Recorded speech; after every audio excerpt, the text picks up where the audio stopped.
Just listen to that fire. Really puts me in a mood to tell some stories.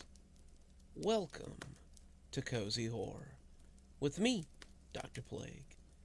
Let's get the stories rolling as we settle in for some more great tales and some great times. It's always a little strange to see missing posters around. It's even stranger when you happen to be the ones on the missing posters. But I suppose it's to be expected when maybe you've taken to blending into the background a little. So, let's hear a story about someone that finds himself the subject of missing posters. Ralph walked a lot. Like, every day a lot. He had lost his car a few years ago during the pandemic. Not because he couldn't pay for it, but because he had a habit of driving drunk, and the cops took his license after the third time, so it didn't make a lot of sense to keep it. He'd walked ever since, and kinda helped him with his sobriety. He was a bit of a mess before that, drinking a lot, showing up to work hungover, eating too much fast food, but the walking had helped him drop a lot of weight and had kind of made him not want to drink. Walking while you were drunk was kind of miserable, and when walking was your means of transportation, you got pretty good at avoiding things that left you unable to do it. Ralph was coming into town on Tuesday, walking up the sidewalk that led from the trailer park he lived in to the grocery store, when he saw the first sign. It was a normal enough white sign with big block letters on the top that read missing. The thing that stopped him was the face that looked out from the sign. It was a guy of about 300 pounds, thinning hair pulled back in a ponytail, deep bags under his eyes. He looked like a deeply unhappy man, a man who looked like he was just looking for a hole to die in. And if it had a beer in it, then all the better. The eyes that stared out of that poster looked like the eyes that stared from between the bars of a drunk tank. And they had, more than once. Ralph reached out and took the sign, staring into eyes that he hadn't seen in years. He was looking at himself, just a past version of himself, a version 2 or 3 years out of date. Out of date was a good way to describe it, like spoiled milk. Missing, Ralph Gilbert. Address, 9733 Aaron Way, Trailer 17. Last seen, April 23rd, 2023, walking along the shoulder of the road.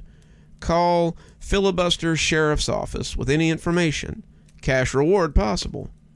Cash reward, Ralph thought. It was weird to think that someone would be willing to offer a cash reward for someone like him, but he supposed it was possible. The friends he had now certainly valued him more than that bitch of an ex-wife or either of his ungrateful kids had, more than the family he had left too, for that matter. He put the flyer back up, thinking it was weird that they hadn't just come out to the house to see if he was there. He'd been there for a week after the what, he thought. The night that something had happened. Something Ralph couldn't really remember. He kept walking up the street, enjoying the late afternoon as it dwindled towards dusk. This was his favorite time to walk, he thought. The weather was hot, even for early May, and he spent most days inside due to the heat and the way the sun made his eyes hurt lately. The evening walks were about the best thing for him, and he couldn't wait till autumn came and he could stand to walk during the day again. The last thing he wanted to do was lose his progress. 2021 had been a pretty turbulent year for Ralph, but not all of it had been bad. He had started noticing that the walk was making him lose weight and that he felt better about being more active. It would have been very easy to sit on his couch and feel bad about it. He had certainly done that for a while, but as his food ran out and the money he had gotten from his disability payments started to dwindle, he knew he was going to need to do something. That was how the walking had started. Walk to the grocery store, walk to McDonald's, walk to the 24/7 fill that he worked nights at, and walk home. After a while, people in the trailer park started to notice that he was walking, and they would offer to pay him so he could walk their dogs. Pretty soon, Ralph had a bunch of mutts on leashes, and he became known as the Dog Man. Soon, people came to walk their dogs with him, and Ralph felt he finally had friends. He hadn't had friends, not since high school, and the ones he had never led him into anything healthy. These guys were walking with him, helping him find the shoes that wouldn't pinch his feet and give him blisters, suggesting pants that wouldn't give him a heat rash. And one day, Ralph hopped on the scales and discovered that he had lost 50 pounds. By 2022, it was 100 pounds. And by the next year, he was down to 180 and feeling better than he ever had. His trips to McDonald's were down to once a week. His dog walking was earning him enough money to keep the bills paid and his fridge filled, and Ralph felt better than he had in years. He had felt like that right up until last week when something had happened. As Ralph came into town, he saw more of the signs hanging on poles and was a little curious as to why no one had come to the trailer park to check on him if they were so worried. He'd been there all week, and they could have come and knocked. Ralph had been kind of out of it the last week, though, and he was worried that he might have caught something. He barely remembered stumbling home after the whatever had happened. Ralph hadn't liked that. It reminded him of being drunk and out of control again. How many times had he stumbled into his trailer after a night of drinking to find that he couldn't remember how he'd gotten there? He sat on his couch, just looking at the dark television, and suddenly he wondered where the groceries had gone. That was when he remembered that he'd been carrying groceries. He'd been coming from the Forest Hills grocer, bags bulging in his hands. He'd come around the corner, Matherson's curve, and then he didn't know. Something had made him squint, and he thought, oh shit, there goes my milk. Then he'd been walking back into his trailer. As he walked into town now, he saw more missing posters, and it started to give him the creeps. Watching his own face, his false face, looking back at him was eerie, and he wanted to rip them down. He was here. He was alive. Why were they looking for him? He wasn't missing. He was walking up the road. He passed people, side-eyeing them as if he expected them to recognize him, but they just walked right on past without a look back. That was weird, Ralph thought. Yeah, he'd been gone for a week, but people surely hadn't forgotten him that quickly. He'd been sitting in his trailer for a week before he'd thought that a walk seemed like a good idea. It was weird. The food should have run out by now, but Ralph hadn't really been hungry. He'd moved between the living room and the bathroom like a sleepwalker, sleeping, sitting up, like he hadn't done since he was still 300 pounds of lazy couch potato. He hadn't felt like he needed to eat anything either, though, and that was rare. Despite his weight loss, he still managed to have a prodigious appetite. He couldn't even remember drinking water that whole week. Until he'd gotten up to go to the walk, he was worried that he was catching the flu.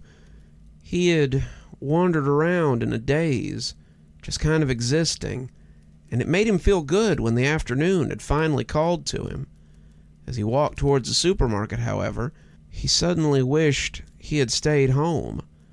Sitting in the parking lot of the Forest Hills grocer was a green Ford Focus that became the focus of his terror. It shouldn't have been that way. It was just a car, but there was something about it that made him stop and stare. His legs felt made of lead, and his bowels would have turned to water, except he remembered he hadn't done that all week either. That made sense, he supposed. Nothing going in meant nothing coming out. Right? It didn't matter. After a week of no food or water, Ralph should be dead. And that thought seemed to move him at long last. He was suddenly walking towards the car, his eyes falling on a dent in the front bumper. That was a fresh dent, though Ralph didn't know how he knew that. The door to the car was open, and Ralph climbed into the back seat like a sleepwalker. He sat there, waiting for something to happen, feeling kind of silly. This was stupid. The owner of the Focus would come back and ask him what the hell he thought he was doing. He would call the cops. Ralph would go to jail, and then he'd be in big trouble. Well, he said, at least then they would know where he was. Ralph supposed they could take the signs down if he was sitting in jail. Finally, after an indeterminable amount of time, the owner came out with groceries in a brown paper bag. He was a young kid, maybe 20 or 22, and when he opened the back door, he sat them inside without comment. Ralph watched him move around to the front seat, climb in, and crank the car before driving off. The further they went, the more sure Ralph was that the kid could see him. The kid would look in the rearview mirror, see Ralph sitting in the back seat, and freak out.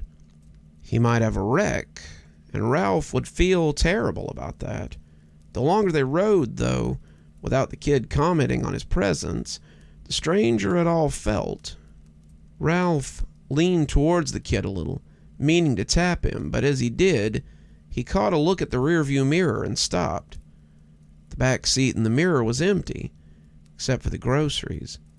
That's when he remembered, and suddenly Ralph wasn't in the kid's Focus anymore. Suddenly he was back on the side of the road, near the guardrail from Matheson's Curve, and he could see the headlights in his eyes again. The kid was going too fast, hot-rodding around, and his tires had screeched as he hit Ralph. Ralph's groceries had gone everywhere, his milk squishing under the tire and his lettuce rolling under the guardrail. The kid had come out to find Ralph laying across the guardrail, moaning and groaning as he lay dying. The hit had thrown him back, bringing him to rest against the metal rail, and it had broken his back. He had looked at the kid, begging him to help him, and in his panic, the kid had done the only thing he could think to do. He had pushed Ralph over the side of the rail and into the drop below. It was night now, and Ralph was looking over that rail again. He couldn't see his body down there. It had fallen to the bottom and likely been picked clean by scavengers, but he knew it was down there. Ralph would likely go on to be a town legend, someone who had just disappeared one day after making a slight splash and filibuster. But for now, all he could do was look down into the ravine and wonder what to do next. He had read some ghost stories when he was younger, wrote a few of them when he got older, but it wasn't every day that you became one. Something wafted past him on the stray wind, and when Ralph caught it, he realized it was one of the missing posters. An idea occurred to him, and he thought maybe he wouldn't have to stay a mystery. Officer Vermis stood by the guardrail, ready to catch the kid if he decided to make a nosedive. It was pretty high. He might opt for a short flight over a lengthy prison sentence, but Vermis doubted it. The wind pushed his hair just as it did the officer's jacket, and he pointed down almost accusingly as he turned to the kid. "Is this where you pushed the body over?" Vermis asked. The kid, Tyler Michette, nodded before being taken back to the station in the back of a different squad car. Vermis sighed. That was going to be some hard canvassing, but they would find Ralph Gilbert. When they had gone to the kid's house, he had as good as confessed on the spot, and that had made it pretty easy. He was repentant, very sorry, and very young. Some soft-hearted judge would probably not insist on the death penalty for him. It was unlikely he would ever operate a motor vehicle again, not unless the state prison let him run a tractor or something, but he supposed that that would have to be good enough. It was weird, though. The police would have probably never known about the accident if it hadn't been for the tip they had gotten. Looking at Ralph's picture on the front of the poster, Vermis remembered the night he'd taken his license. He'd been a bad drunk, but he'd turned it around, and Vermis hated that he'd ended up like this. It was a bigger shame that the kid had his life ruined by a moment of inattention, but those were the breaks. He flipped it over, looking at the odd writing on the back. It looked like it had been done with mucus, except it was a fluorescent green, like the slime they used to dump on the kids on the show his boys had watched when they were younger. He didn't know what had written it, and he didn't care. They could take Ralph Gilbert out of the unsolved case files and put him in the closed case files, and that was good enough for him. The message read, "Green Ford Focus, dent in front bumper. Kid hit Ralph Gilbert about a week ago on Matheson's Curve. Body in the ravine. Don't let me rot down there." Whew. Those big pine knots always make me jump when they pop in the fire. It's so unexpected. It's just never really something you get used to. But I guess it means the wood is good, and it'll burn for a while. I like to think of myself as a generous sort. Sometimes I give money, sometimes I give time, sometimes I just give an ear to listen, but it's always strange sometimes, the things that people will ask for. So maybe I should be a little bit wary when I give people things. After all, it might come a time when someone asks if they can have my attention. Please. When I stepped into the little room, I thought I had come to the wrong place. I have AOADD, Adult Onset Attention Deficit Disorder. If that sounds made up, it's because it's pretty rare, from what I understand. Most people get ADD when they're kids, but very few of them are diagnosed once they're my age. In fact, it's something like 1% of people, from what I understand. When I was a kid, I was never prone to any of the hyperactivity or attention problems that my peers had. I never needed medication or structure to help me pay attention while I was in class. I did really well in school and did really well in my working life, right up until I was about 34. Then suddenly, I had the hardest time paying attention. I couldn't focus on much of anything, not even for the short term. I would find my mind wandering while I was at work, and eventually, I got fired. I couldn't concentrate long enough on my work to get anything done. I tried to find another job, but anything I managed to get ended the same way. I couldn't even pay attention long enough to flip hamburgers, and my resume was soon in shambles. At home, I struggled to relate to my family. Television shows, sporting events, the day-to-day things no longer held my attention. I was aware of this, aware that I was losing my wife and kids, but I couldn't pay attention to that either. It was like being trapped just behind your eyes and having to watch as you lose everything. After my wife left and took the kids, I decided it might be time to go see a doctor. This was a little different than just the general malaise that I sometimes found with life, and I needed help. My doctor told me about the Adult Onset Attention Deficit Disorder and prescribed medication and some supplements. He helped me fill out the paperwork and get on disability. The disability paid for my housing. My wife had taken our house in the divorce, and the disability made them go easy on me when it came to child support. I wasn't just a lazy slob, I had a medical condition, and I was trying to overcome it. None of the medication worked, the supplements either, and nothing they suggested seemed to help with my attention problems. After a while, my doctor recommended a support group, and I told him I'd give it a try. When I came to my first session, I wasn't sure that I had made the right call. The meeting room was covered with pictures of a man, hand drawings, and police sketches, all of them with the caption, "Have you seen this man?" I wondered who he was, the whole thing feeling a bit tinfoil hattish, but I had to admit that the man looked a little familiar.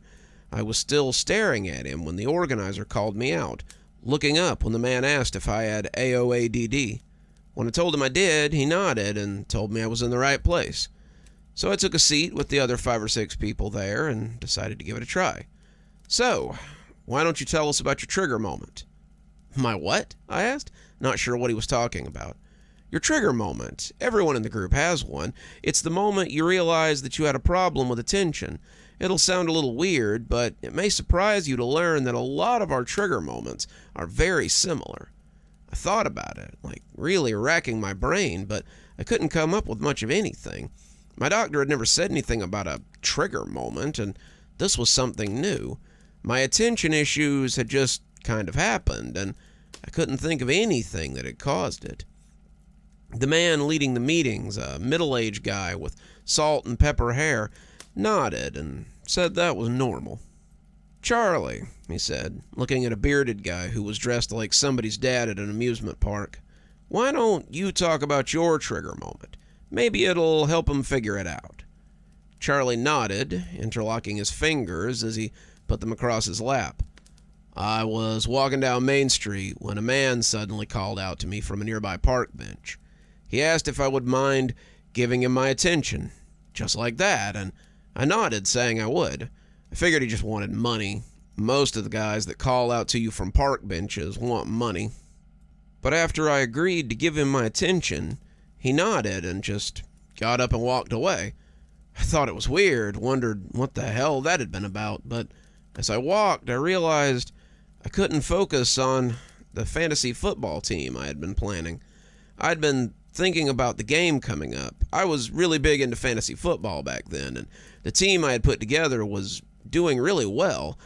I had been going over my roster for next week. My team was about to go into the semifinals, and it was weird to realize that the roster would no longer hold my attention. I just kind of wandered around, not really thinking about anything in particular. That's how it started. After that, I couldn't really pay attention to anything. I lost my job, I lost my girlfriend, and now I just kind of float around most of the time. That trigger moment, the moment in time when I met the man, seems to be the only thing I can really concentrate on anymore. I can remember it with crystal clarity, but everything else is like catching water in a sieve. I can think about something for a moment or two, maybe even for as long as a half an hour, but eventually, it's gone. I live out of a van now. You might have seen it when you pulled up to the rec center, and I only have it because the guy took my money and handed me the keys, and I didn't have to sign anything. It's not registered. The cops have ticketed me 12 times or more, and it's only a matter of time before they take that too, I guess. The group nodded at him like this was the most normal thing they had ever heard, and when they all looked at me expectantly, as if I had my own story to tell, I just shook my head. There was something, though, a tickling in the back of my mind, but nothing yet. "Melissa, why don't you go next?" He never asked a question, never asked people if they wanted to share, and all of his statements were just that. He wasn't asking them if they wanted to put their story out there. He was telling them that it was time to share information. I was working as a waitress at a lunch counter. It was the middle of the day, the lunch rush was in full swing, and I barely even looked at the guy when he came and sat down at the counter. I walked over and asked if I could get him something. He said all he wanted was my attention, just a little attention. When I said he had it, he just got up and walked away. I thought it was weird. The guy had wanted my attention and then he left, but that was how it started. I'm not quite as bad as some of the people in the group. I can still hold on to my attention for about 40% of the time. Sometimes, however, I'll just lose all ability to pay attention to anything. My doctor recommended this group, thinking it might stop it from getting worse, but I think it's as bad as it'll ever get. After all, the man only asked for a little of my attention, not all of it. I stopped her after that, asking if she was serious. She said she was, and I looked at the group organizer with a raised eyebrow. Are you trying to tell me that these two had their attention stolen by, what, some kind of demon or something? The organizer shook his head emphatically. No, not a demon. I don't believe in heaven or hell, but I do believe in this man and what he's doing. I don't know what he is, some highly persuasive psychic, some kind of creature from outside our reality, or just some Orwellian thought criminal who's figured out how to perpetrate the worst crime imaginable. But he is the string that holds everyone together, and he seems to like this area the best. I got up, meaning to leave, but the organizer stopped me with a few words. "You met him too, didn't you?" I had my hand on the door, but his statement had made me think again about where I had seen the man on the poster. "I saw you recognizing him when you came in. Everyone does, but they don't always remember right away. He's sneaky, a very easy-to-miss man. He's so unassuming that you never think twice about giving him your attention. It's just a turn of phrase, after all. 'May I have your attention, please?' But he means it literally. They never realize what they're giving up when they agree to give him their attention, but he knows full well what he's taking." I was still at the door, my hand around the knob. Even though I didn't believe what he was saying, I couldn't deny one thing. I did recognize the man in the picture. I just couldn't remember where. "Larry, why don't you tell your story next? You should have a seat and listen. Larry has a real harrowing tale." I took my seat, curiosity getting the better of me, and looked at Larry as he looked at his cheap Walmart shoes instead of the group. Larry reminded me of the dad from The Honeymooners, an older guy in the comfortable overweight of age. His head was bald, except for a scattering of peach fuzz on top, and I noticed there was a long scar on his left arm that he kept covered with the sleeve of his shirt. There was enough sleeve to do the job. He was wearing a sweatshirt even in the unseasonable heat, but he seemed inadvertently to pluck at it. It was as if the scar itched him, and he needed to scratch it. "I was a bus driver for the city. I've been a bus driver for 25 years. I knew my job, I knew my route, and if I'd been a little luckier, I was only about 5 years away from a really good retirement. I was taking on afternoon fares, greeting people as they put in their change and coins in the little slot. When he got on, I told him it was $1.50 to ride the bus, and it was change only. He asked me something, and at the time, I thought he had asked if I had a quarter. Sometimes they didn't have enough, and they asked if they could borrow a quarter or a dime. I told him sure, digging around in my pockets to see if I had some change. But when I looked up with a couple of dimes, the guy was gone. I didn't think anything of it, just slapped the change in the box and got on my way. As I drove, however, I found my attention waning. I couldn't really focus on any one particular thing. I was just looking everywhere, having trouble remembering what I'd been doing. I crashed that bus into rush hour traffic, causing one of the biggest accidents in the city's memory at the time. There were no fatalities, thankfully, but there was enough property damage and medical expenses that the city had little choice but to fire me.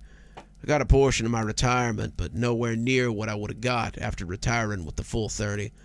I feel terrible for what I did, but even that seems to be dulled by the fact that I can't seem to pay attention to anything for more than a few minutes. I have to write down these meetings on a whiteboard so I can even remember that I have to go to them at all. If it wasn't for Kay here, calling us on meeting days and coming to pick us up, most of us wouldn't be here at all. Kay, the organizer, looked back at me and seemed to be inviting me to tell my own story. I still couldn't remember all the details, but something was starting to come back as I listened to them tell their stories. I had been going to get coffee for my boss and some of my friends in the office. They had given me their order, and I had gone to Keeger Coffee to get some Joe. I'd been coming back with the cardboard container of coffee, the one for me, balanced in my other hand, when someone had asked if they could have my attention, please. I turned, looking at the guy as he stood on a box with a small crowd gathered around him. It wasn't many, maybe 5 or 6 people, including me, but as he asked the question again, a few of them nodded. I found myself nodding along with them. Kay was right. The question was so harmless that I hadn't thought twice about agreeing to it. It seemed that even a nod was good enough. After 3 or 4 of the people had nodded and stepped in closer, he clapped his hands and stepped down off the box. Then, to the general confusion of the crowd, He simply walked away. Looking at the group again, I realized that one of the people from the crowd was sitting there, and they seemed to have remembered me as well. He was on a street corner, a guy standing on a soapbox. He called for everyone's attention, and a few of us gave it to him. I walked off after he left, not thinking anything of it, but that was when it all started. The guy I'd recognized from the crowd was nodding along, looking around as if to show people that he wasn't crazy. Kay was nodding too, and when he spread his hands out, everyone grasped hands, and I found myself joining them. Kay clearly was no victim of the man, and I wondered what his connection was to all this as he reaffirmed to all of us that we were okay and that it was going to get better. I'm glad that you remembered the man and the moment you lost your attention to him. When I started this group 3 years ago, with Larry there, I knew there would be others. I want to help, I want to heal, and I want to be here for all of you in your time of need. There were nods, some of them thanking him, but I was still curious as to why. Why? If he hasn't affected you, then why do you care? I said, as all of them looked at me. Kay nodded, having expected this. Though I still have my attention, I can assure you that I too have been affected by this man. My father lost his attention to him, you see, about 25 years ago, when I was just a freshman in high school. My father accidentally gave his attention to this man as he stood at a bus stop a few blocks from here. He told anyone who would listen about the man, who had only asked for his attention, screamed it from his bed in the mental hospital, but no one believed him. No one besides me, that is. I've been looking for evidence for years, something to justify my father's stories, and the more of you that I find, the more evidence I get of the man and his existence. I'm so proud of you, of all of you, for being brave enough to come here today and share your stories. They all started to clap, but I didn't join in. So what do we do now? I asked, as the applause died down. Kay cocked a head at me. What do you mean? I mean, if we know this man is stealing our attention, then why don't we find him and get it back? The others shook their heads, and I realized I probably wasn't the first person to think of that. Kay sat back, shaking his head morosely, and told me to put the idea out of my mind. But why? We can find him. You said he likes to hunt in this area, so why don't we just go after him? Because no one who tries ever finds him, or they never come back. They either fail to find him and go crazy trying to get back what they lost, or they find him and he does something to them. Maybe having their attention gives him some kind of power over them. Maybe he just does something worse to them. No one knows. This group is a safe place, a support group for those who are suffering from what he did to them. I never wanted to see anyone else live the way my father did, strapped to a hospital bed so he wouldn't wander off and hurt himself. I help people who have been hurt by the man, helping them lead a normal life. Well, as normal a life as they can. I feel that it's my sacred duty to help people, to try and get something back after what he's taken from them. But there's no getting back what he's taken. I hope you'll join us in that. There is, after all, safety in numbers. The meeting ended shortly thereafter, and as I said my goodbyes and watched Kay pack up the snacks, I covertly took one of the photos off the wall. I know he said that once I remembered, the memory would be crystal clear, but I didn't want to risk forgetting what this guy looked like.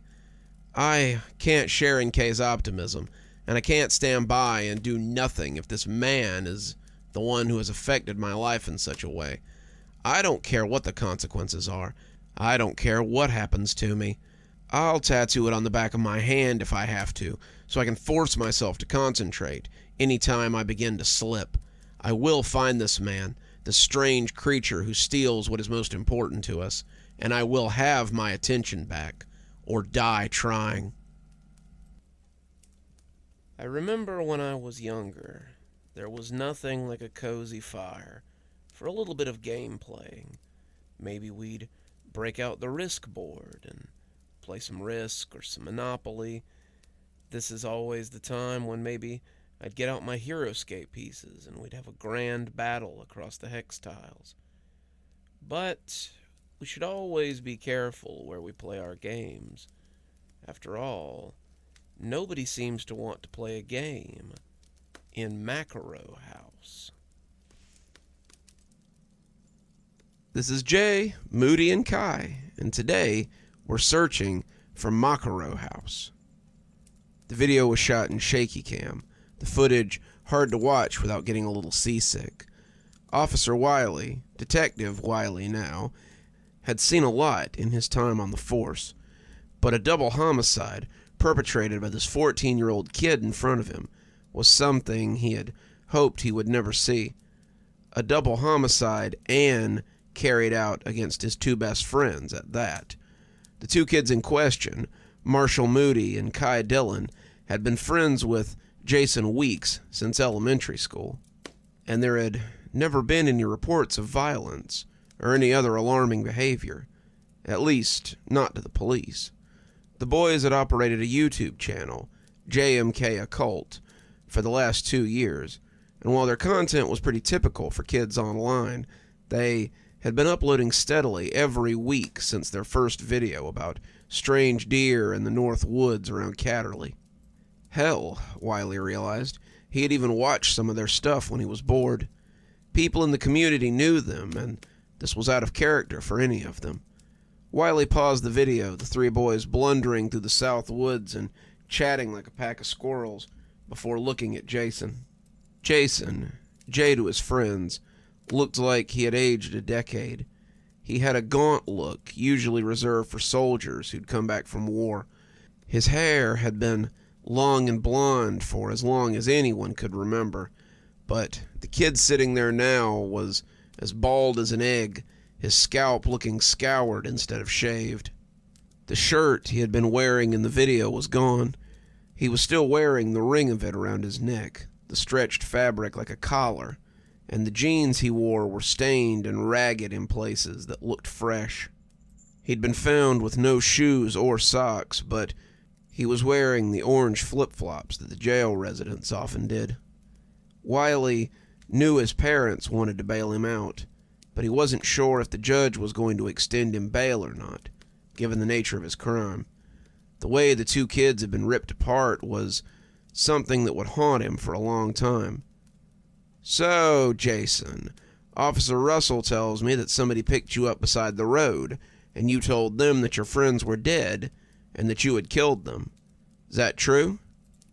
Jason nodded, not speaking a word as he continued to stare at the wall.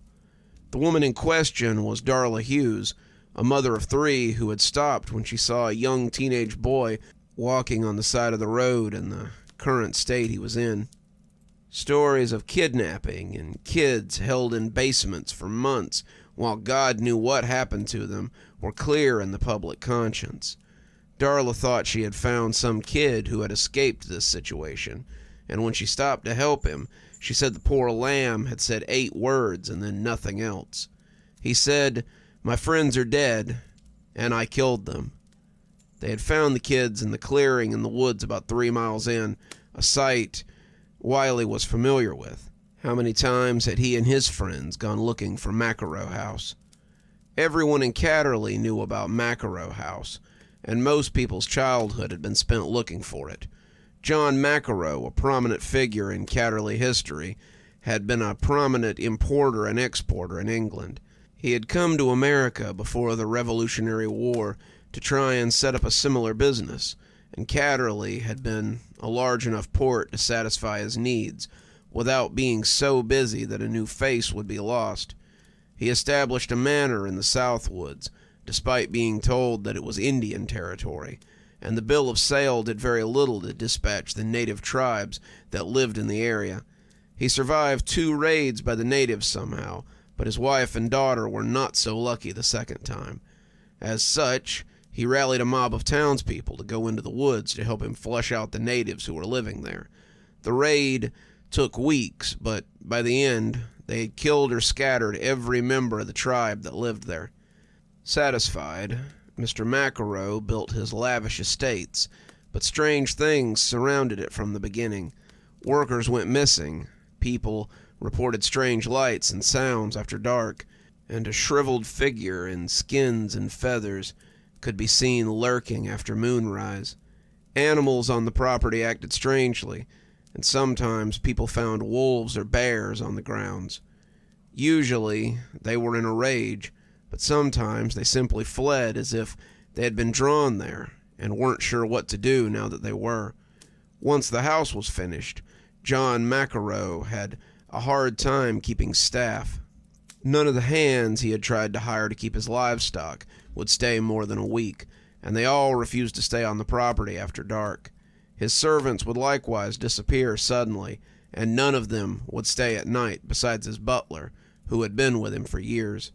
People said that Mr. Makaro talked about hearing chanting in the house and seeing strange shadows, and when even his butler disappeared one evening, John locked the doors and stayed in the house alone for a long time. People who came to see him said that he could be seen wandering the halls like a ghost, calling out for people that only he could see.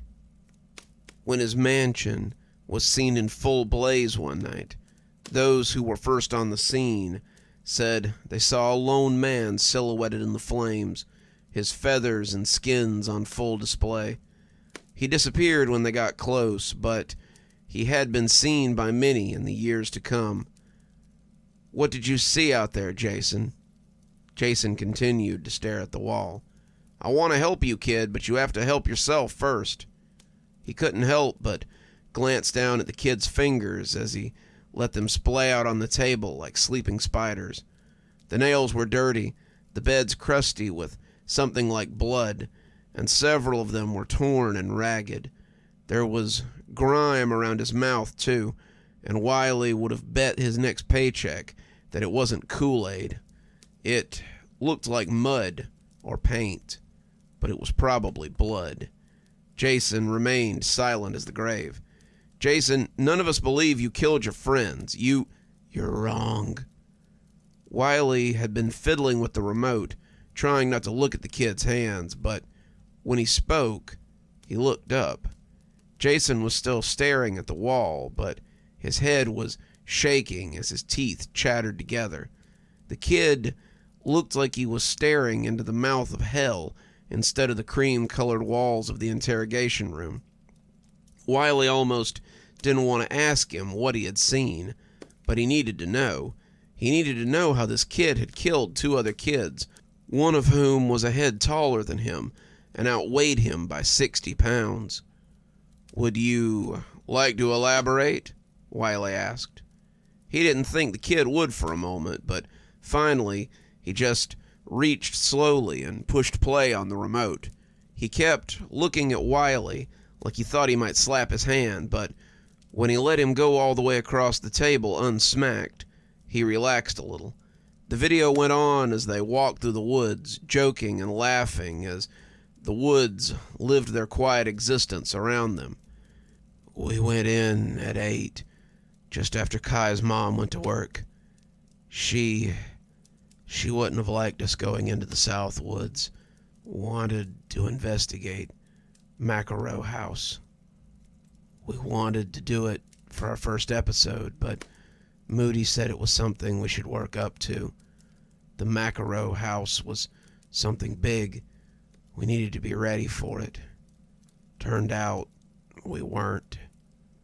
On the screen, the kids kept walking through the woods, checking their compass and making their careful way through the thick brush.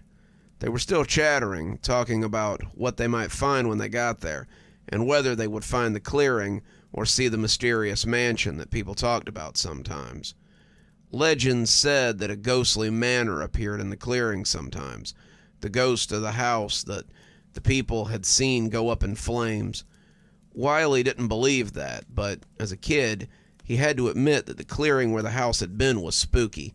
All the wood had rotted away long ago, the stones taken away for use in other things, but the land felt wrong. Wiley had never been there after dark, but people claimed to hear footsteps and see things after the sun went down. Wiley pushed fast forward on the tape and watched as the kids plodded on and on. Jason wished that he could have sped through that part of the trip. They had set out at 8, waving to Kai's mom as she pulled out of the driveway. The packs had been pulled out of the garage after she was down the road a piece, and the three set out for the woods. They knew the rough direction of Makaro House, but no one really came upon it the same way. Danny Foster had said it was a 3-mile walk from the forest's edge to the property, but Jamie had claimed that he and his friends had walked for what seemed like hours. "When we found it, though," he said, "we found the house instead of an empty lot. We kept daring each other to go in, but we left when someone lit a fire on the grounds." Jason and his friends were hoping to find the house instead. And as their walk turned into a hike, Kyle stopped and looked at the compass. "We should have gotten there by now." Moody chuckled. "Maybe we're going in the wrong direction." "Can't be," Kai protested. "The directions are to go south into the south woods for 3 miles. Then you'll come to the clearing where Makaro House sits." Jason hadn't wanted to jinx it, but at the time, he thought that boded well for them finding the house. They kept walking, Kai good for an endless stream of conversation, and as the sun began to set, Jason found that he was out of breath. His tongue felt like leather as it stuck to the roof of his mouth, and the lunch they had brought had been eaten hours ago. Moody had argued that they should turn around and head back, but Jason had finally vocalized that this could mean they were going to find the house instead of an empty lot. He was hopeful, right up until they got what they wanted. When the sun went down, Wiley knit his brows together. "I thought you and your friends were only in the woods for a few hours." Jason shook his head slowly. "We were, and we weren't. The time on the camera says we walked for 8 hours before I turned it off, but when I got picked up by the side of the road, it was barely noon." Wiley pursed his lips. How was that possible? The video cut out, the battery in the camera having been exhausted, and Jason nodded at the screen. "Those batteries have a max life of 3 hours. Dad said it was the best battery they had when he ordered it for me, and it was pretty expensive. There's no way one of those batteries could have recorded for 8 hours. But it did." The recording came back on, and Wiley was shocked to see that they were standing on the lawn of an old Gothic mansion. The sun setting behind the house made a perfect backdrop for the shot, and the boys were oohing and aahing appreciatively. None of them seemed to believe what they were seeing, the whole thing a little otherworldly, and they seemed to be having some kind of argument about who was going to approach the house first. "Is that it?" Wiley stopped to wet his lips. "It can't be.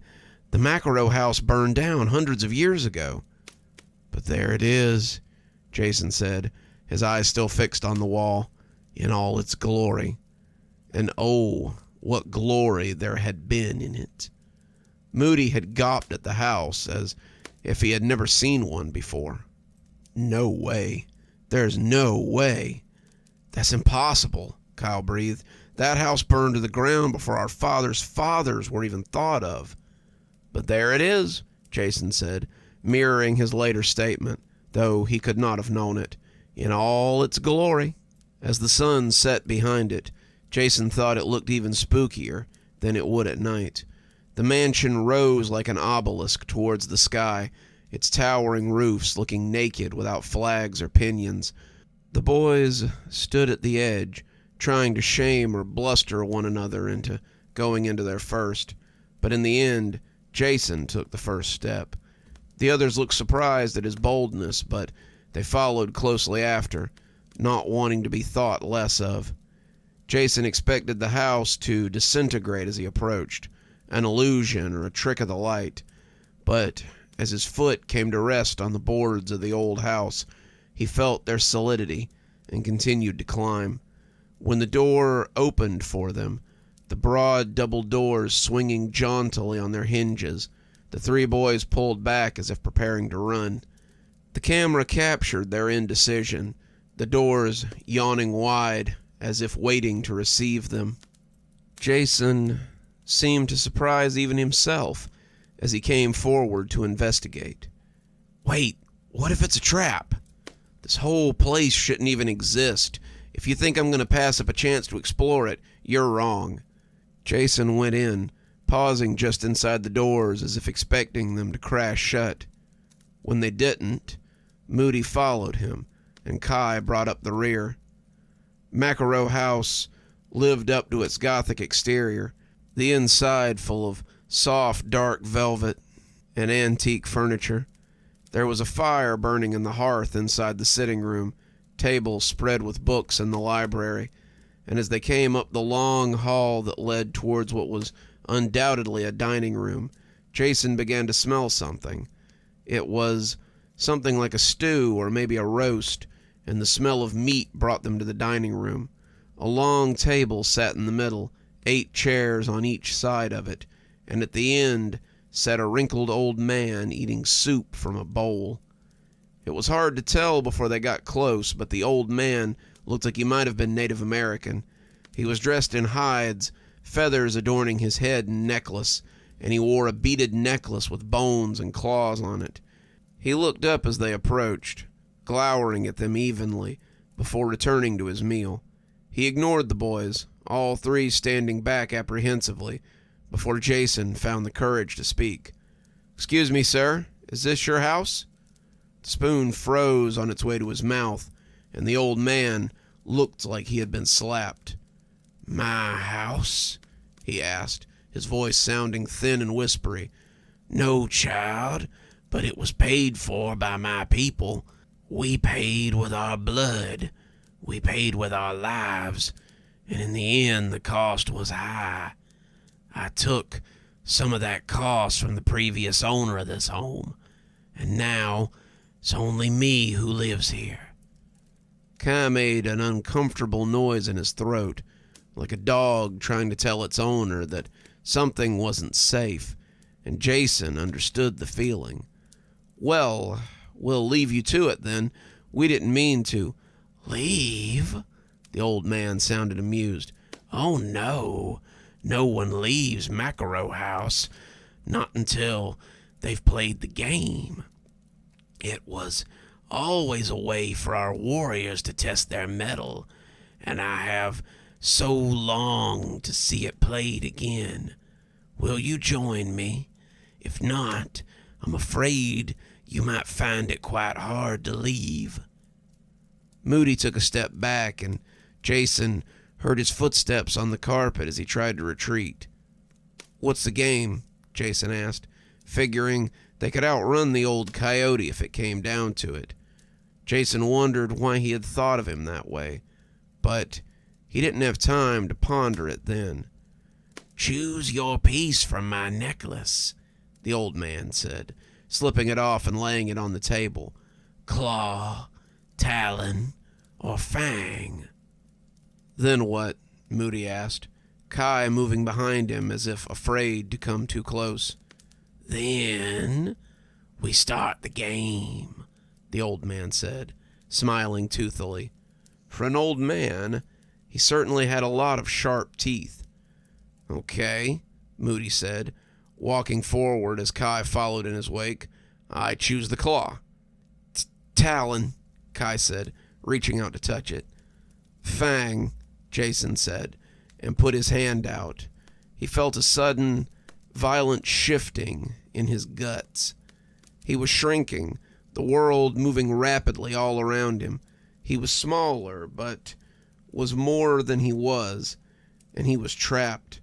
His legs scrambled at things that held him, and he tore it to pieces as he freed himself. He heard a loud roar, and something big rose up before him. The bear was massive, ragged bits of something hanging from him, and Jason was afraid that he would kill him before he could get truly free of the snare. Something screeched then, flying at the bear's face and attacking him. Jason saw blood run down the snout of the bear as it tried to get the bird or hawk or whatever it was off its face. Jason circled and looked for an opening. He was low, on all fours, and he could smell the hot blood as it coursed down the bear's muzzle. Blood and meat and and fear and desire mingled in him, and as something laughed, he turned and saw a large coyote sitting at the table. Its grin was huge, its snout longer than any snout had a right to be, and he was laughing in a strange half-animal, half-man way. The hawk suddenly fell before Jason, twitching and gasping as it died, and he knew the time to strike was now. Jason leapt on the bear, his arms trying to crush him, but not able to find purchase. He sank his teeth into the bear's throat, and for a moment he was afraid that he wouldn't make it through all that thick fur. The bear tried to bring its claws to bear, but as the wolf worried at it with its fangs, he was rewarded with a mouthful of hot blood. The bear kept trying to rake him with those claws, but its movements were becoming less coordinated. When it fell, the whole room shook with the sound of thunder, and Jason rolled off it as it lay still.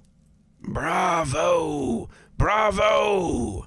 cried the coyote, clapping its paws together in celebration. "Well fought, young wolf. Well fought." Jason took a step towards him, but suddenly he was falling. It was as if a whirlpool had opened up beneath him, and he was being sucked into it.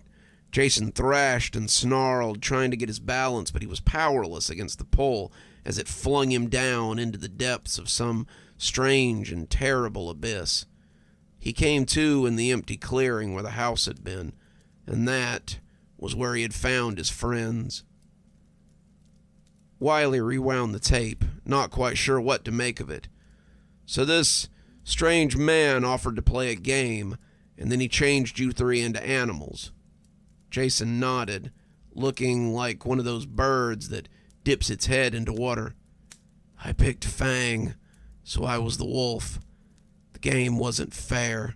We didn't know what we were doing, but I still killed Moody. I killed both of them because I had been the one to approach the house first. I killed them when I agreed to play the game. It's my fault.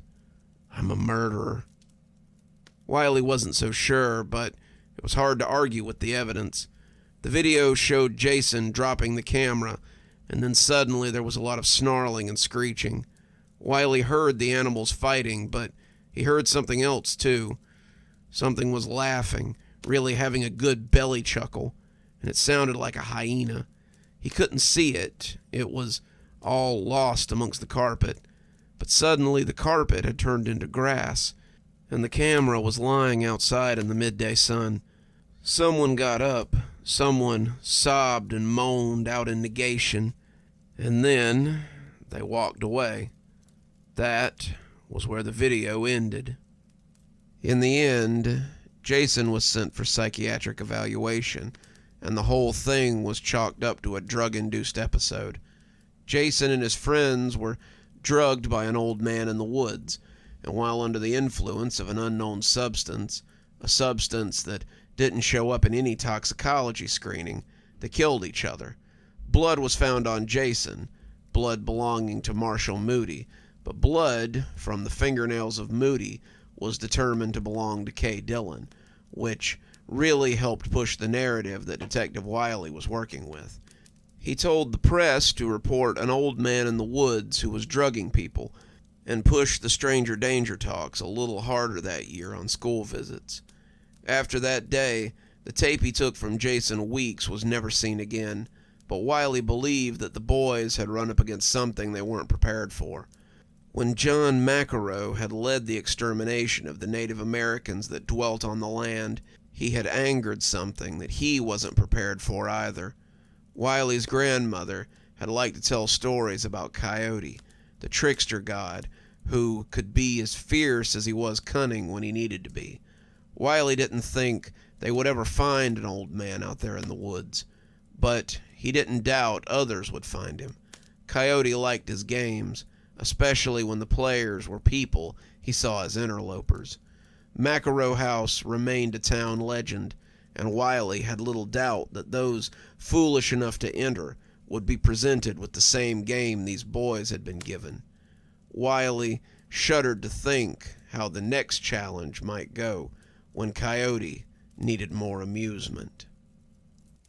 Games certainly aren't the only thing I like to play by the fire, and I'm thinking about enacting one of my favorite activities, which is a little nap. But maybe I'll finish the stories first. It is what you've came to hear, after all. We all collect some strange things. I'm no exception. I've got Warhammer figurines and collectible cards and all sorts of models all over my office. But sometimes the thing we treasure comes at the expense of others, especially if that something sits in Mad Maggie's menagerie. I should never have let my sister talk me into working for Merry Maids. I was laid off midway through the year and found myself unable to pay for things like food and rent. My sister, my roommate of 2 years, told me I should apply at Merry Maids until something better came along. She'd been working on and off with them for years, her grants and housing allowance from college paying off most of her bills, and told me that a little hard work wouldn't kill me. So far, she was right. Diana, the lady at the company, took my info and got me signed up. After a short training course and orientation, I was an official Merry Maid. What they never tell you in training, however, is that new maids are widely mistrusted by the clients. You have no resume and no one to vouch that you aren't a thief or a murderer, so most clients will refuse a new maid in favor of a vetted one. 2 weeks on the job, I didn't have a single client or a cent to my name. With my savings running low, I begged the service for someone, anyone, so I could make money enough to afford ramen noodles. The next day, she sent me a text that Miss Margaret Maisel had agreed to let me be her new maid. I cursed my luck, but I could hardly refuse. Margaret Maisel lived in the same apartment complex I did. Margaret, or Mad Maggie as we call her here, was a senile old lady who wandered around the neighborhood and talked to herself. She lived on the 5th floor and was widely avoided by most of the other tenants. She had only gotten crazier after her son had left a few years ago. She could usually be found in the cafe downstairs during the day as she babbled to herself and made life hell for the staff. The thought of going into her apartment made my skin crawl. But I needed the money, and if I turned her down, I'd probably get fired. I took my bucket from the closet and made my way up to the 5th floor. Maggie answered the door on the 3rd knock. She opened it a crack, one of her bulbous toad eyes peeking out at me.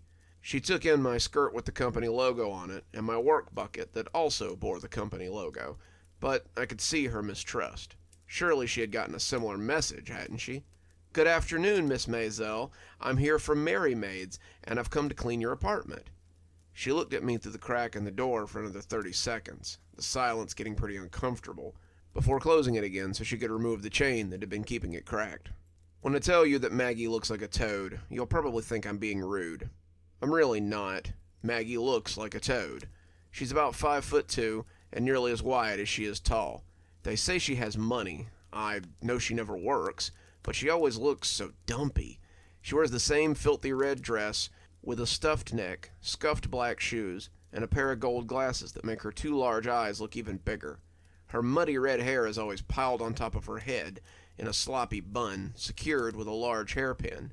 She came up to mid-chest on me, and we stood in the foyer looking at each other. "You live on the 2nd floor," she croaked, sounding like a pack-a-day smoker. It wasn't a question. She clearly wasn't as crazy as we all thought. "I do," I answered, not sure what to say. "Well, let me show you what you'll be doing," she said, shuffling into the apartment. I had honestly expected a filthy hovel, given the state of her clothes, but it was actually pretty clean. The kitchen had a sink with dishes in it, but it looked cleaner than mine most days. Maggie informed me that the dishes and the countertop would be part of my daily cleaning, as well as sweeping and mopping. We passed through the living room, but she made her way up to the hall bathroom instead.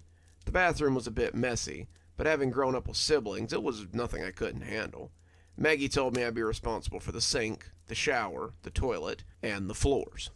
As we left the bathroom, I thought we'd be heading into the 2 bedrooms in the back of the house, but Maggie started walking towards the living room instead. "Aren't we going to see the bedrooms?" I asked. Maggie stopped in the hallway, staring forward without looking at me. "No," she said after some deliberation, and I saw her slide the necklace out of her shirt as she started to stroke it.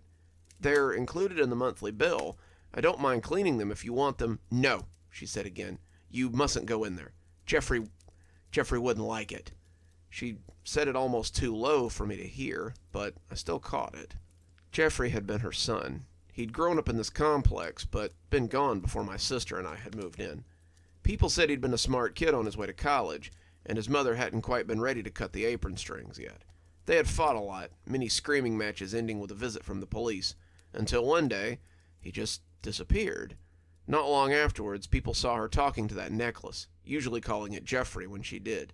She'd been odd before, but people figured she had finally lost it after that. We came into the living room then, Maggie still stroking her necklace. The living room was gray, with a dark gray couch, light gray carpet, off-white walls that gave the appearance of storm clouds, and an armchair that looked like a rain cloud about to burst. There was an old TV set, one of those 50-pound ones with the dials, a pair of bookcases stuffed full of old paperbacks, and a haggard-looking Christmas tree covered in colorful balls of spun glass. Maggie told me that I was to vacuum in here, wipe down the TV with Pledge from under the sink, and dust the bookcase and the TV. "And the tree?" I asked. She looked startled by the question and glanced at the tree nervously. "No, I'll dust that myself. You just leave it be." And with that, I set about my tasks. For the first half hour, Maggie hovered close by, pretending to do things, but ultimately just keeping an eye on me. She pretended to bake in the kitchen as I cleaned the dishes and wiped the counter. She pretended to do laundry in the hall as I cleaned the bathtub and scrubbed the toilet. Then, as if she thought I was stupid, she pretended to read on the couch as I polished the TV and vacuumed the living room. I say she pretended because it was pretty obvious that she was watching me, while her hands made busy motions with whatever she was supposed to be doing at the time. That was the first look I got at the Christmas tree. Like an off-season Walmart special, it was an ancient plastic thing, hung with tinsel and lights that blinked dumbly from the green guts of the thing. It was hung with dazzling balls of glass, sparkling as the lights winked off of them, and I felt captivated by them as I worked. They swirled with their own strange patterns, with their own peculiar energy, and I felt almost drawn to them.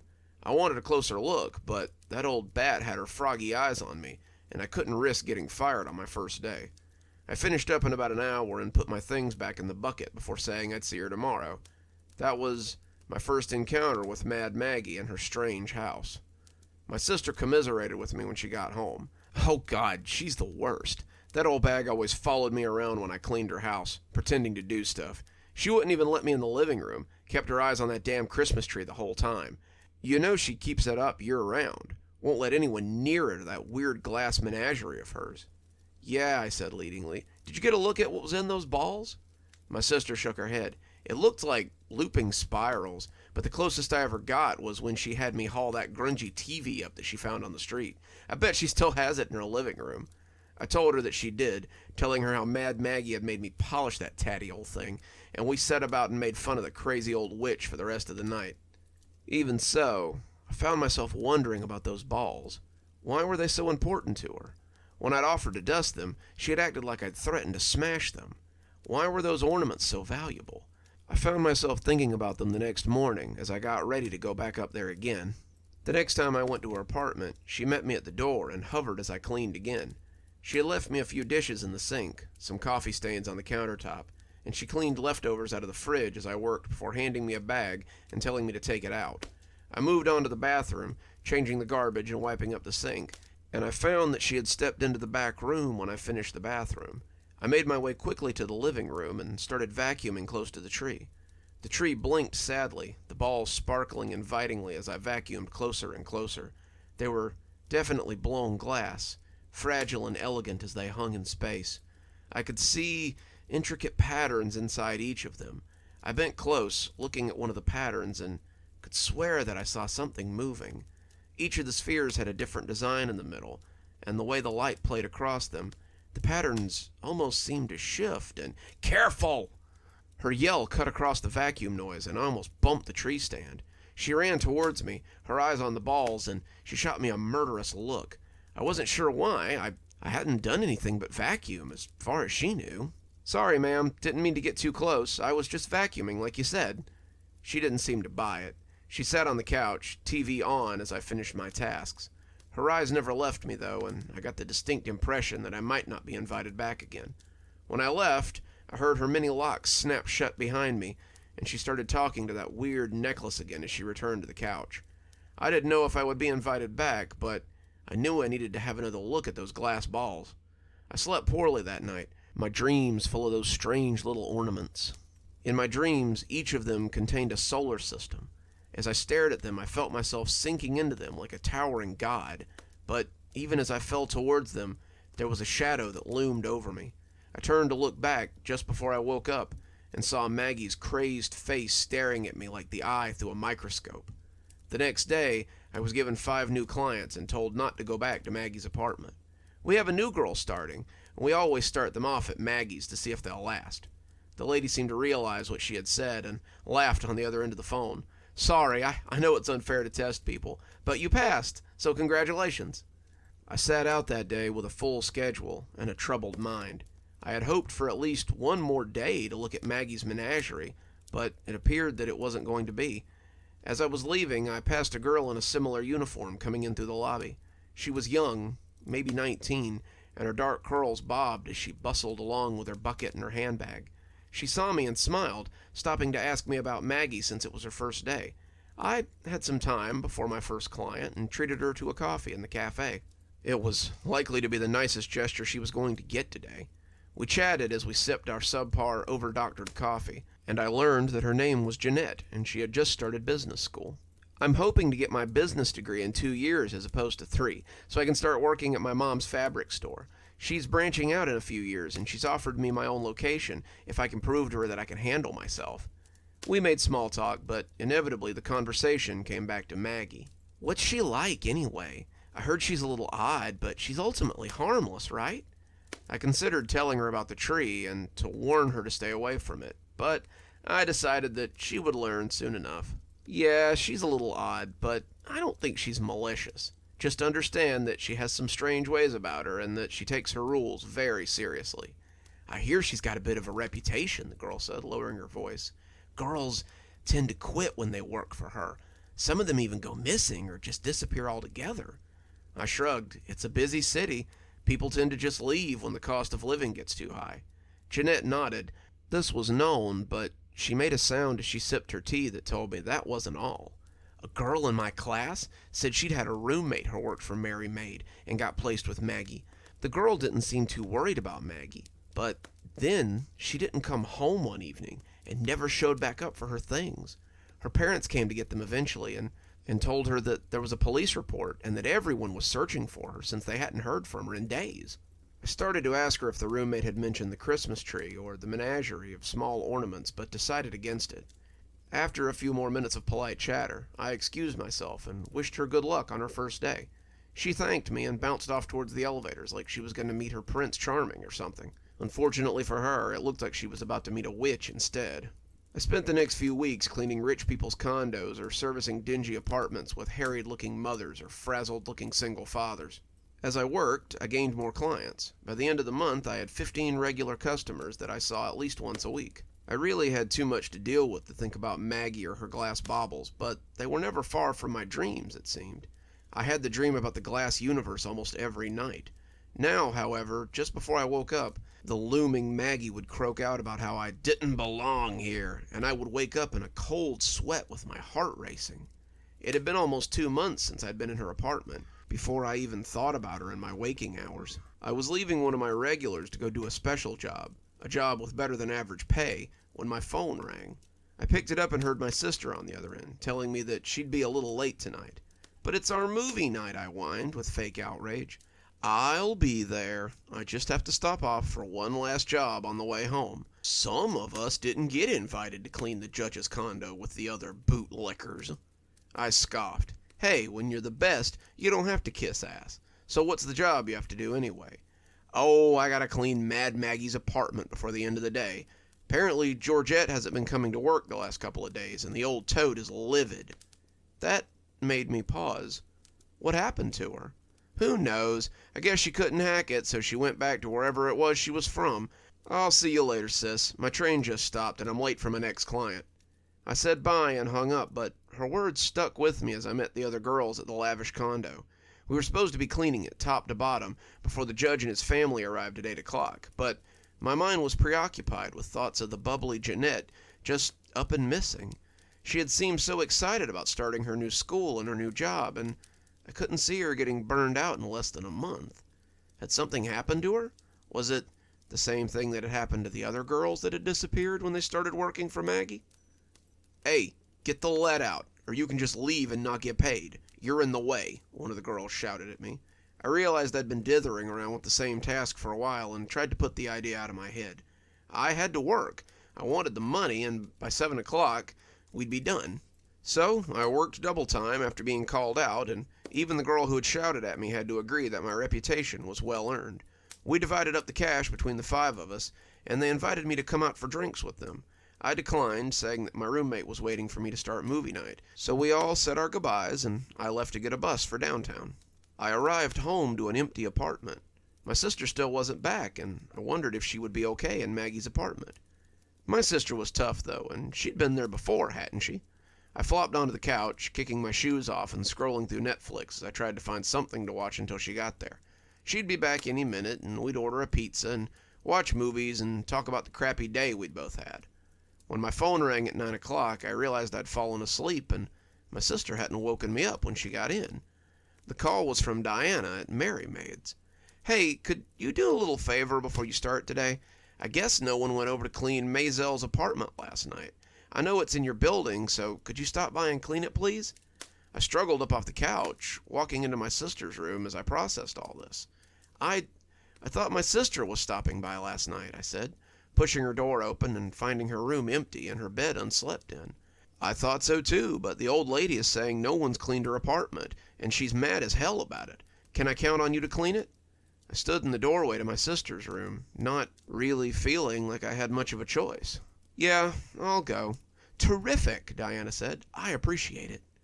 I started calling my sister on the way up. Her phone rang and rang before finally going to voicemail. I heard her nasal voice tell me to "leave a message, bitch," before the tone.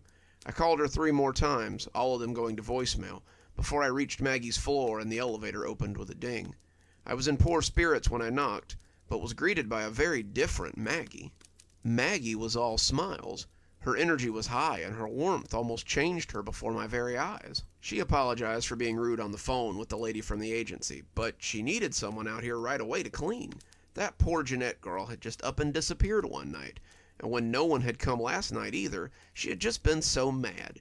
She regretted it now, and she hoped that nothing had happened to Jeanette. This was a very different Maggie than I was used to seeing, and her new energy was almost as jarring as her old deranged self. I started cleaning in the kitchen, Maggie making herself a cup of coffee, as I tidied up the small mess in the sink and on the stove. The kitchen looked as clean and unused as it always did, and I was almost afraid to see the rest of the house if she'd freaked out over a mess. When I finished the kitchen, the old toad told me that she was going to the bathroom, and that she'd just tidy it up after she was done. "Here, why don't you have something warm before you start in the living room?" she said, offering me a cup of coffee that she'd been making.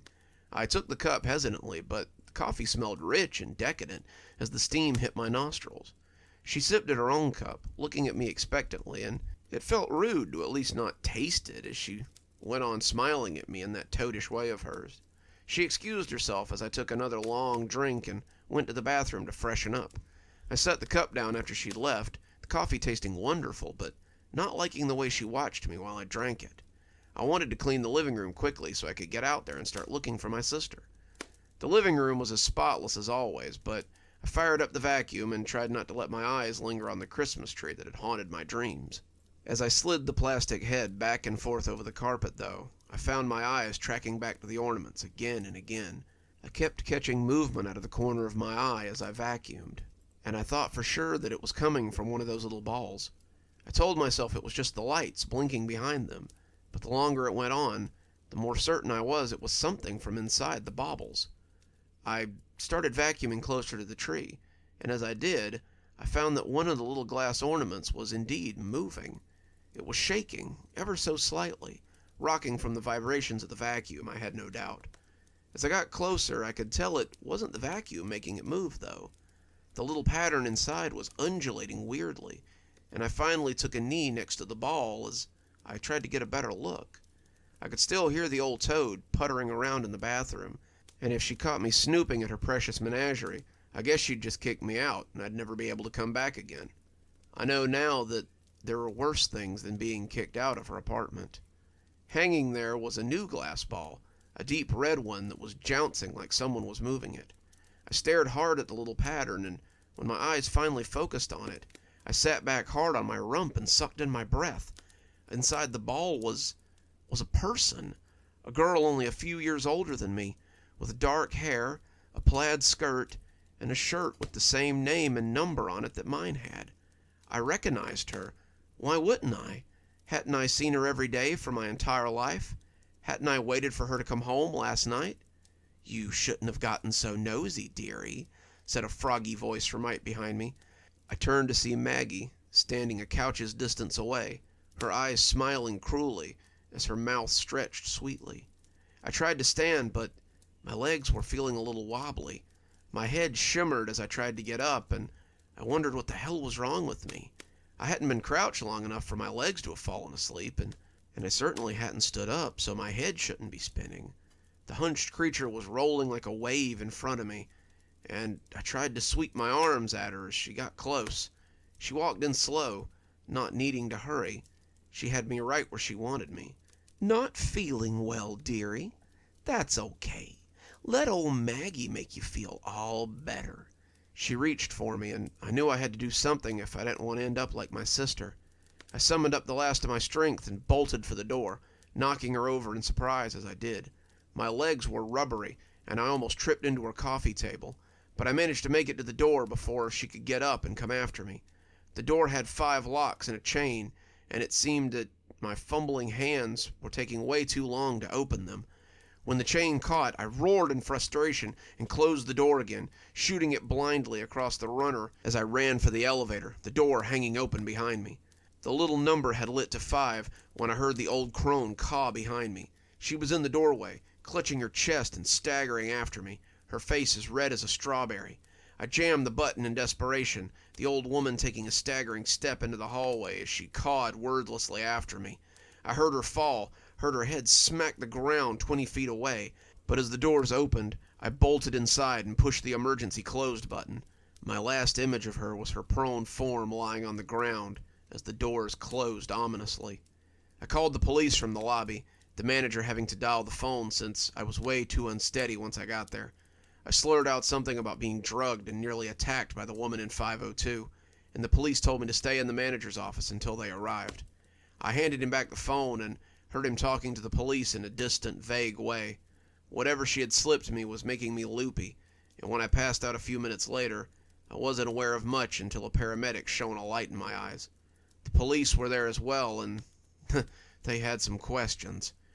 They had found Maggie in the hallway outside her apartment, dead of a heart attack.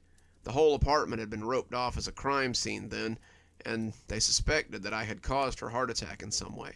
I denied this fervently, saying that she had drugged me and tried to attack me, and when the toxicology came back, the police seemed a little more likely to listen. The collection of Mary Maid tubs they found stashed in the bedroom went a long way to proving foul play, and I heard they found something in the closet that prompted them to call the FBI. Apparently one of the bedrooms had contained the personal effects of some of the girls, and had prompted a background check into the relatively unknown old woman. They had found some interesting things about her, things that had somehow not followed her from Russia, where her name was Mazzeline. She had been implicated in a number of disappearances, all young girls between 10 and 20, and all having disappeared after being hired to clean her house. She had fled with her then infant son, and Interpol had lost track of her. It seemed now that the search was over, though. I was allowed to go back home, but I'm concerned about my sister and the others that may be stuck in those glass balls. The officers didn't believe me when I told them about the Christmas tree.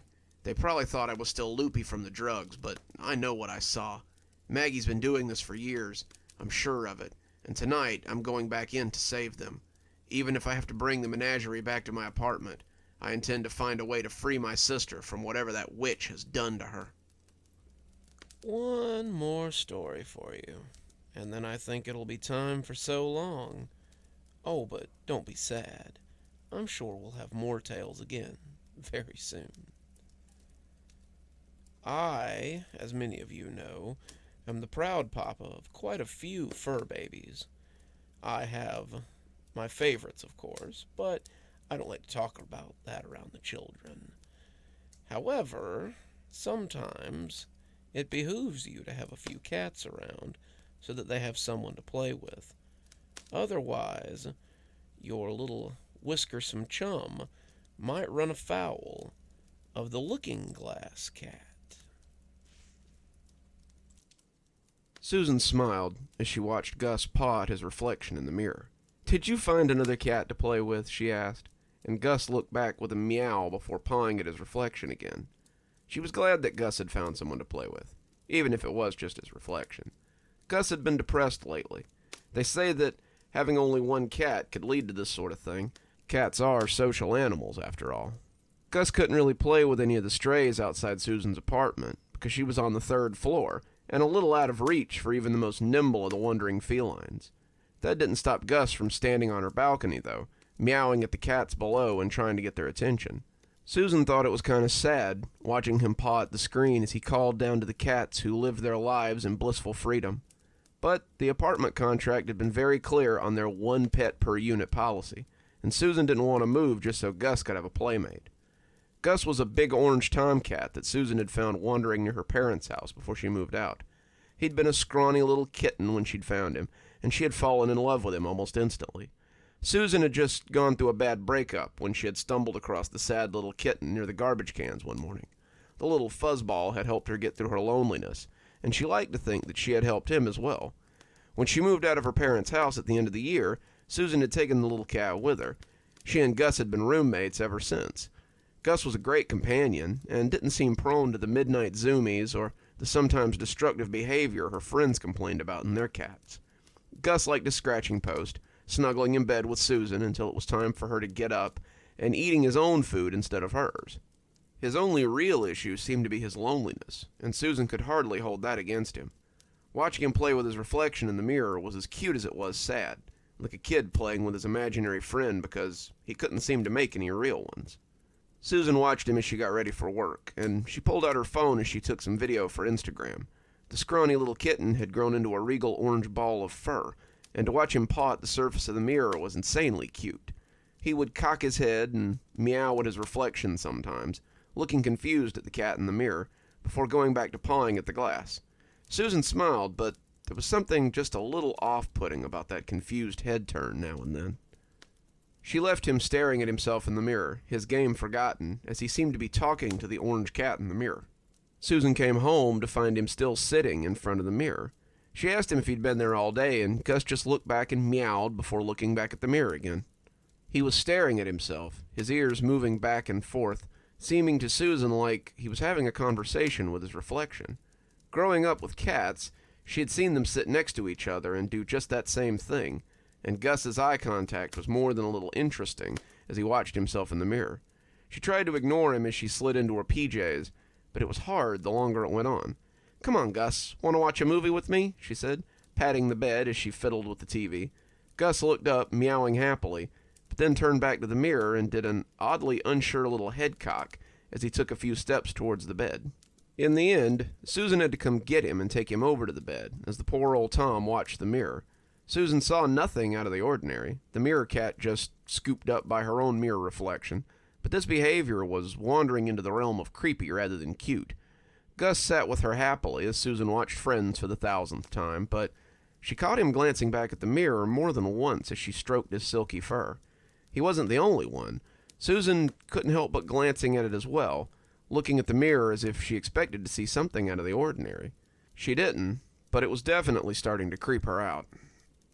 Susan let her keys fall into the bowl by the door, calling for Gus as she slid her shoes off. It had been such a long day. A creepy old man had hit on her at work, the customers were rude, and Susan sometimes wondered why she didn't just quit. She could do better than an assistant manager at a grocery store, and she knew it. If it hadn't been for Gus in this apartment, she'd have likely walked away a while ago. Speaking of Gus, where the heck was he? He almost always came to greet her at the door. She called him again, but there was no response. She went to the bedroom and huffed out in mock outrage when she saw him sitting in front of the mirror again. "Okay, Furface, this is getting to be a little much. It was cute at first, but now it's super creepy." He meowed pitifully when she picked him up, pawing gently as he tried to get away, but she took him over to the bed and sat down with him. He watched her dutifully as she got changed, his fluffy head turning back to the mirror from time to time as Susan slid into her pajamas, and she couldn't help but glancing at it as well. She wasn't sure, but felt like she could see something moving there when she wasn't giving it her full attention. The mirror was the large rolling kind that the apartments often came with, the one on the closet doors. You could see the whole room in it, and it slid to the side on tracks if you needed something out of the closet. It was a nice amenity to have when you were getting ready in the morning, but it was starting to creep Susan out the longer she looked at it. She got that spidery feeling as she put her back to it, like something was watching her. When she pulled her hair into a ponytail and turned to put it up, she almost dropped her scrunchie. Gus was staring at her, head cocked, as he watched her from the front of the mirror.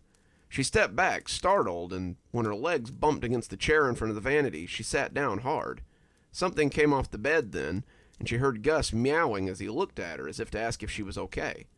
Susan looked back at the mirror and saw that it was empty again, save for her own surprised face and the furry reflection of Gus as he stood by her leg. That night was the first time she covered the mirror. She took some thumbtacks and an old throw blanket and used them to cover the surface. It was silly. She knew it was silly. But she felt better when the mirror's surface wasn't looking at her anymore. Gus walked over to inspect her work, and Susan picked him up as he began to paw at the blanket. Gus would just have to get over it, she thought, and she took him to bed and put something on to distract her and her fears. As she scratched his ears, she felt better, and as the night went on, she almost forgot all about her silly fears from earlier. When she woke up, though, she saw that the blanket had been pulled down, and Gus was again talking to himself. This became a daily routine for her. The first thing she did when she got up or got home from work was to cover the mirror and tell Gus to stop pulling the blanket down. Gus would meow when she did this, looking at the blanket and pawing at the covered surface of the mirror, but Susan was unmoving in her decision to keep the blanket up.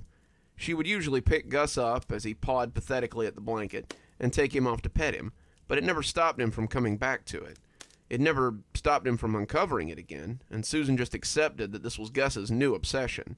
The cuts on her big fur ball were a little harder to ignore, though. Sometimes, while stroking his silky fur, Susan would encounter a scratch or a bite and wonder how exactly he had gotten it. They weren't the sort of wounds a cat could get from just scratching themselves. At least she didn't think they were. When she noticed a bite on the tip of his ear one afternoon, she actually searched the house to see if another cat might have gotten in somehow.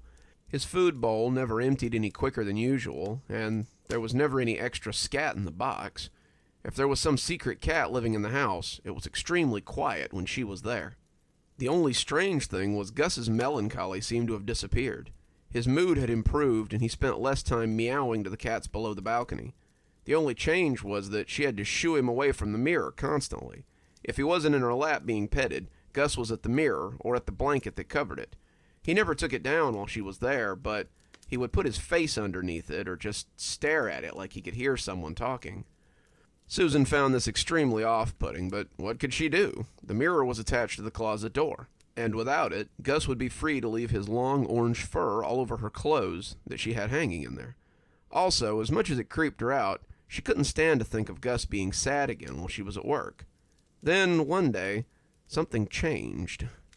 She came home to find the blanket down and Gus looking at himself as he always did.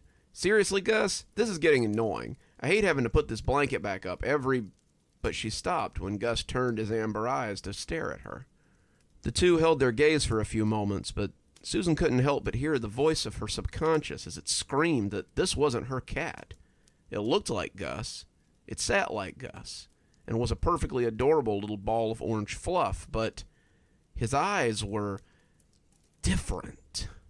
They were the same amber gold they had always been, but today they were filled with hate. No, not hate, Susan supposed. It was something else, like a king looking at a mud-covered serf.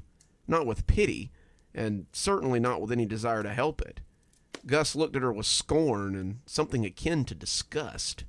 How exactly a cat could portray these things with its fuzzy little face, Susan didn't know, but that's what it was. Gus loathed her. She suddenly caught him by the scruff, and when he hissed at her, Susan realized it was the first time she'd heard him do that. He swiped a fat ginger paw at her, and Susan almost dropped him as his claws sliced her wrist. Gus growled and cried in his angry little voice, a voice that was suddenly less cute than usual, and Susan tossed him into the hall and closed the door. Gus bumped at it, hissing and yowling, and Susan was surprised when she realized that her back was against the door. It was like she thought he might just come through the door. She locked it just in case and walked into her bathroom as she washed the cut with soap and water. It wasn't very deep, but the 3 long scratches had been right across her wrist. She had just finished putting some Bactine on it and looking for a Band-Aid when she heard Gus's pitiful meow from the other room. That sounded more like the lovable fluff Susan knew, so she slapped the Band-Aid on and went to open the bedroom door. Perhaps she had just startled him as he had startled her.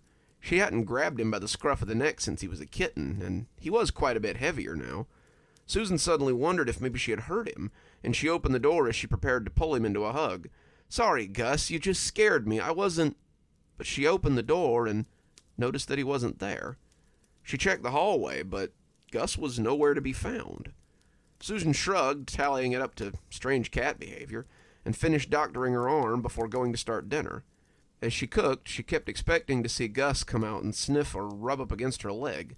Gus was always so curious, and he always came to have a look when she was cooking or watching TV.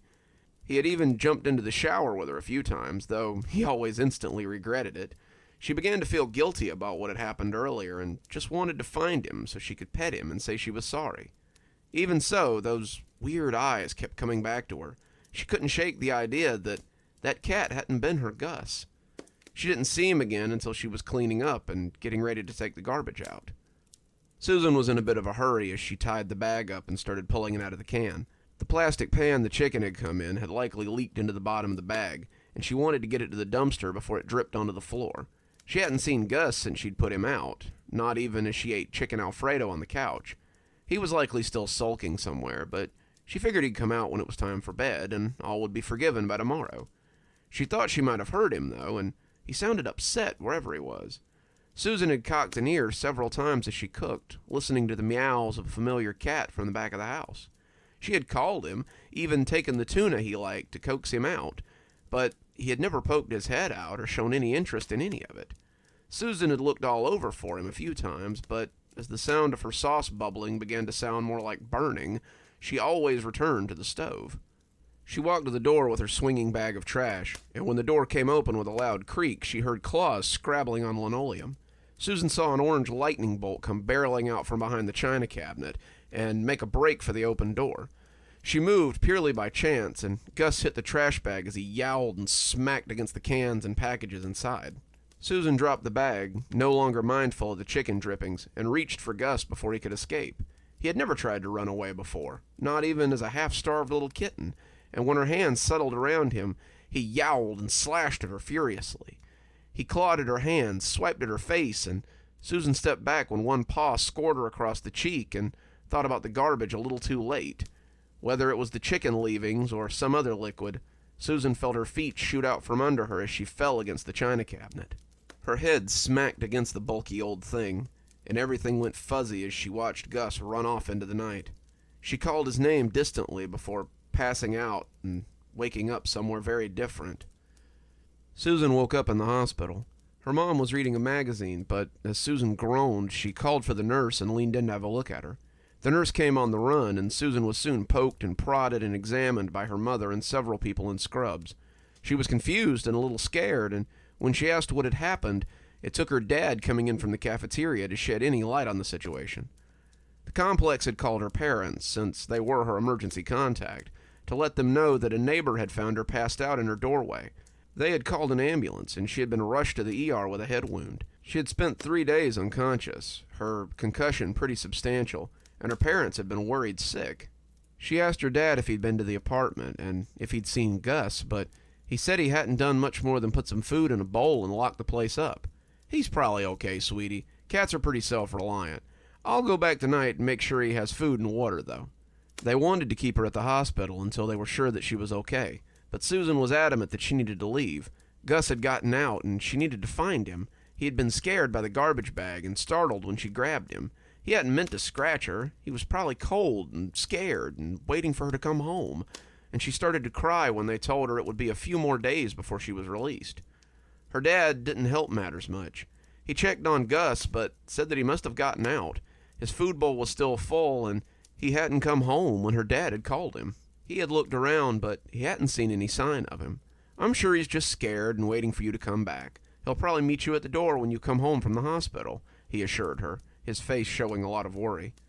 She came home 3 days later, after the hospital had run every test they could think of, and Susan was greeted by nothing but a plain beige door and a note from her neighbor wishing her a speedy recovery. She opened the front door thinking maybe he would be there, but the house was cold and empty. It felt lonely without Gus there to welcome her, and she decided then that she had to go look for him. Maybe he was close by, playing with the cats he had seen from the balcony. She would get some treats and call him, and hopefully he would come back after some coaxing, and they could be a family again. She was halfway down the hallway when she recognized a pitiful meow from her bedroom. She came through the door looking frantically for Gus. Had he gotten stuck in the bedroom? How had he been eating and drinking this whole week? She expected that he would come pelting out when the door opened, but he was nowhere to be found. She started looking for him under the bed and in the closet, but when the same sad meow came from behind her, she turned and found the source. It was Gus. He was just as fluffy as she remembered him, and it broke her heart to see how thin he looked under all that fur. He looked troubled, his eyes darting around as he put a paw up and pleaded for her to help him. He looked sorry, like he would do anything if she could just help him out of this. And as she approached him, Susan could feel her tears coming down in a torrent. Gus pressed his paw against the mirror.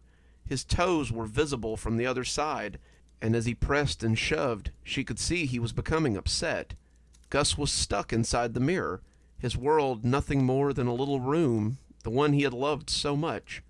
Susan put a hand up to the mirror, covering his little paw with hers, and only then noticed that she didn't have a reflection.